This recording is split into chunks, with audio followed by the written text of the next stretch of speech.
अर्जुन अच्युतଙ୍କୁ କ'ଣ କହିଲେ ଏବଂ ତାଙ୍କୁ କେଉଁମାନଙ୍କ ସହ ଯୁଦ୍ଧ କରିବାକୁ ହେବ? ଆସନ୍ତୁ ସେ ବିଷୟରେ ଜାଣିବା। ହରେ କୃଷ୍ଣ।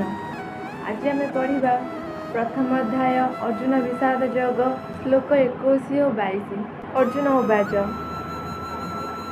ସେନୟୋ ଭୟୋ मध्ये ରଥଂ ସ୍ଥାପୟ ମେ ଅଚ୍ୟୁତ ଯାବତ୍ ଏତନ୍ନିରୀକ୍ଷେऽହଂ ଯୋଦ୍ଧୁକାମାନ୍ ଅବସ୍ଥିତାନ୍ कैर्मया सह योद्धव्यम् अस्मिन् रणसमुद्यमे। अनुवाद। अर्जुन କହିଲେ, ହେ ଅଚ୍ୟୁତ, ଦୟାକରି ମୋ ରଥକୁ ଦୁଇ ସେନାଙ୍କ ମଧ୍ୟରେ ରଖନ୍ତୁ। ତାହେଲେ ମୁଁ ଦେଖିପାରିବି କେଉଁମାନେ ଏଠାରେ ଅଛନ୍ତି, କେଉଁମାନେ ଯୁଦ୍ଧ କରିବାକୁ ଇଚ୍ଛୁକ ଏବଂ ଏ ବିରାଟ ଯୁଦ୍ଧର ଉଦ୍ଯୋଗରେ କେଉଁମାନଙ୍କ ସହ ମୋତେ ଯୁଦ୍ଧ କରିବାକୁ ହେବ। ହରେ କୃଷ୍ଣ।